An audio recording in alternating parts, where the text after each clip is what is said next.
There's no like cost on encouraging supervisors to be empathetic. And I think it really helped us. We had really, really low turnover. Check it out. It's January 7th, the day after January 6th, where there were elections in Georgia, a very tight race in terms of kind of Senate seats. And then the Capitol got raided by Trump supporters and breached.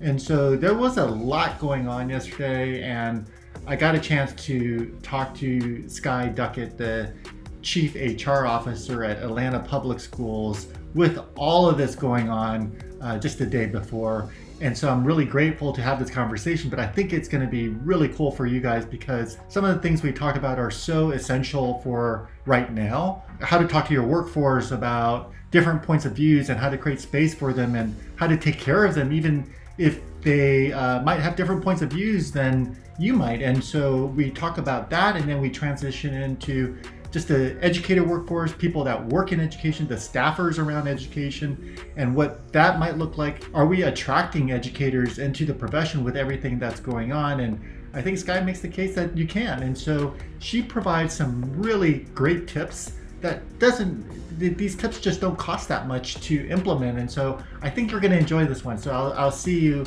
at the interview. Peace. All right, Skye, I'm excited to have you because, as the chief HR leader at Atlanta Public Schools, I mean, we just had elections there the other day. And then, during the same day, there was a mob at the Capitol that basically breached the Capitol. And so I can only imagine the conversations that are happening in Georgia at Atlanta Public Schools between a very tight race. And so I think the first question I had for you, Skye, is, as somebody that has to help navigate the district and people that work at the district that probably have very differing political opinions, how should you think about it and as a leader to help people understand how to have conversations around some of these topics? Right. Yeah. And been such a, it's become woven into Atlanta's fabric really over the past about 6 months, starting with early summer. We had police brutality issues to grapple with, mayor involved with the police department, riots all summer long, fall elections, and then the elections continued into January. But what I found to be really helpful with a large organization, we have about 7,000 people. So there's absolutely no way they all feel and believe the same. There's also absolutely no way that they're all reacting to any of these events in the same way. And there's no way that their reactions don't come into the workforce and play into how they work and operate. So we approached it from a standpoint of well-being and like employee wellness from the very beginning, late spring, early summer, really putting out statements that say like, we first acknowledging what's happening and acknowledging and making it okay for employees to have emotions about what's happening, and then also giving them safe ways to work through their emotions. So having support groups, talking, dialogue groups, like, okay, if you need to talk about this, we have a Wellness Wednesday session coming up. We have an employee well-being coordinator that was leading some of those sessions. We did toolkits for supervisors about how to talk with your employees about this, sample email communications. We even asked, during certain times, departments or schools to like lessen their workload on like certain, when things were getting really heavy or on certain days, like a voting day, or, a day when there was maybe a lot of unrest and uncertainty about safety in the community. We're like, hey, maybe don't schedule so many meetings on that day. People are processing or people aren't as comfortable coming into work. Not that we ever stopped working, but it's okay to say like, take a breather today, don't have so many, scheduled meetings. And then also I think policies where we can, in addition to tackling like employee well-being and making them helping them process their own emotions as much as possible so they can be their best selves in the workplace as much as possible. Also then where we could make policy changes, like we were able to give Juneteenth as a day off for staff. That's one, it doesn't cost the organization a lot of money. It is within our control. We did the same thing for election days and closed down some of our school facilities. And then, of course, when we were still virtual, we would also we reduced the length of time that teachers had to be on live video instruction on some of those days so that they had time to like go vote if necessary. Oh wow, I had no idea you guys did all this. Where did you guys get the inspiration or I guess the emotional IQ to put these things in place and take the risk? Yeah, well, I'll say it's actually not a very secret sauce. We asked our employees what they needed and what they wanted.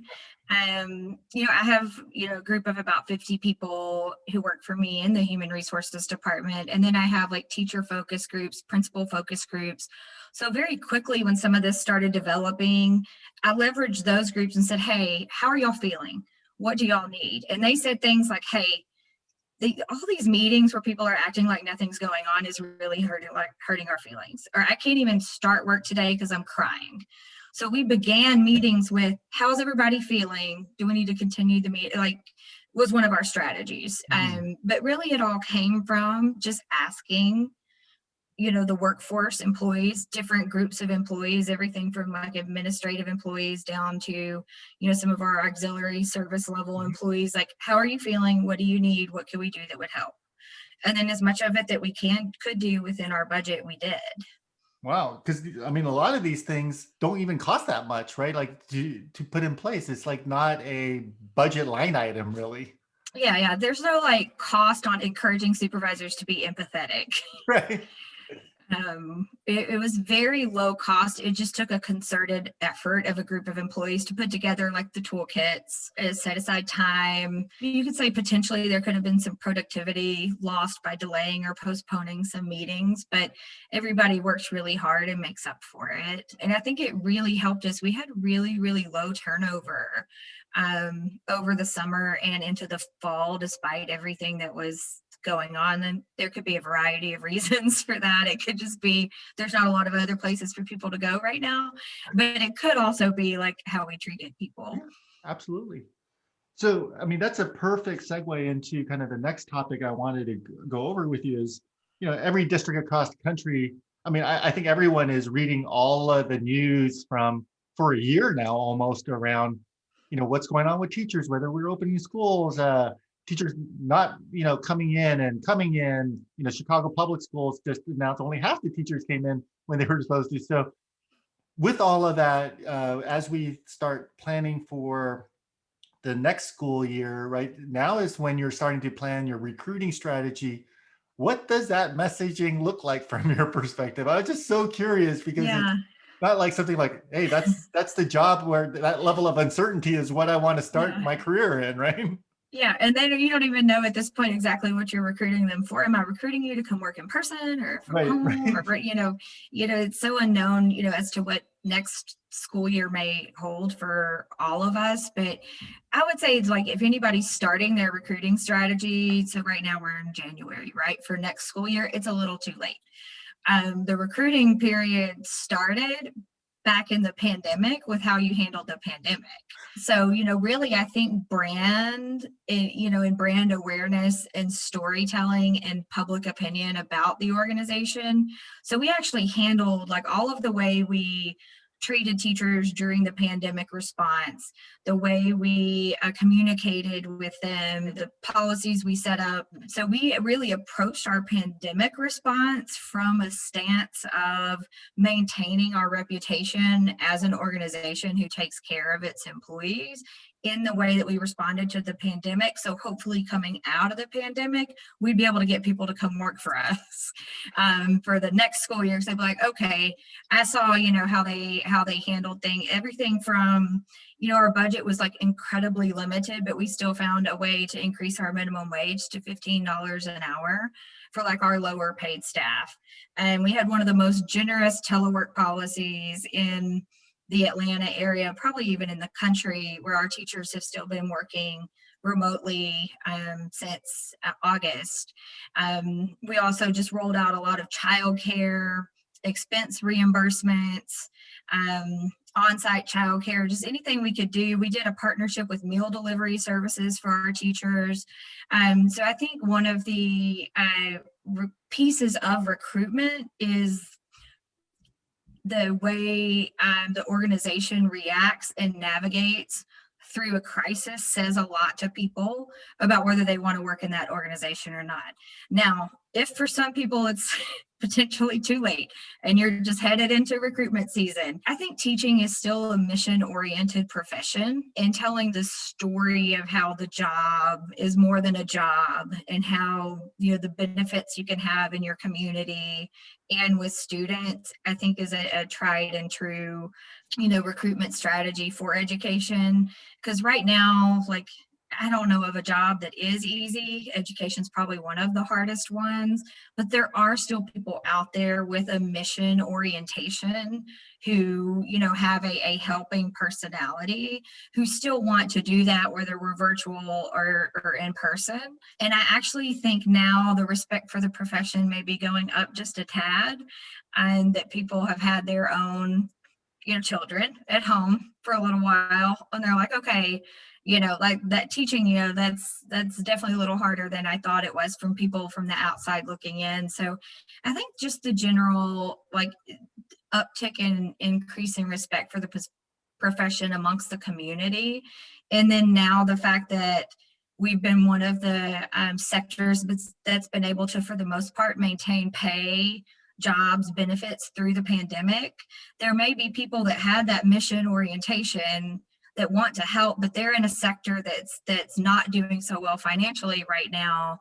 And school districts provide really stable, you know, income and benefits. My last question for you is, and this is something that I've talked to Jose Dotris in Miami-Dade a ton about, is, you know, I guess cross-fertilization of professions and industries, because, you know, he sees the district as having many different opportunities for careers other than just teaching, right? There's security, there's drivers, there's food services, there's facilities, there's a ton. Like, from your perspective, where are the opportunities in a district that's not a teaching job? Two of the ones we focused on at the start of this school year, both because of the need, that the way our workforce is shifting, you know, towards digital, and, you know, we're now delivering food to the entire community when before we were driving children around. So we intentionally did like the pay increase for our lower wage workers that work in like facilities, because now cleaning buildings has become, Mm. like, I would say, like even more important than it was, you know, in the past. And we've had to, and also security and police, because nobody's in the building, so we need more. You know, there's a lot of still core functions that have to support a school district, and that I would venture to say had to increase their support as a result of the pandemic.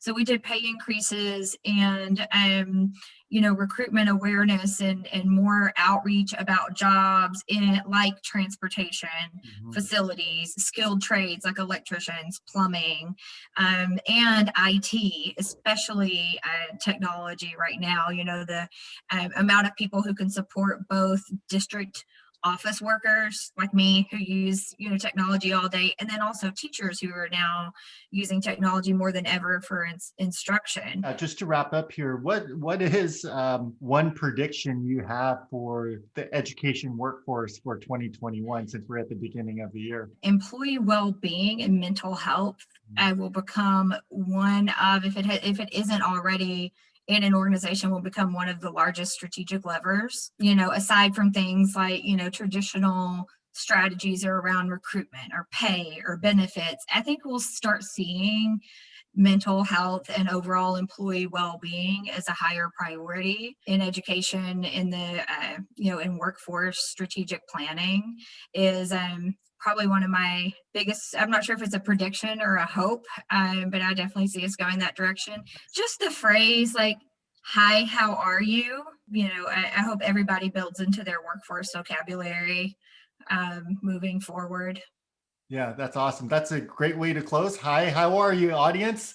And thank you, Skye, for doing this chat with me. Appreciate it. Thanks so much. All right, I hope you enjoyed that interview. And I think that one of the big takeaways for me was mental well being. How do we take care of the people that we work with, and how do we give them space to kind of prepare themselves for work? And it sounds like, Skye has a lot of ideas around just the need for well-being, mental wellness, just taking care of self, and the role that your organization might have to create that space for people. And so I think as we look into 2021, there's still a lot of things that we just don't know. It's going to be really hard, and putting these things in place now will help prepare you for the future. Peace.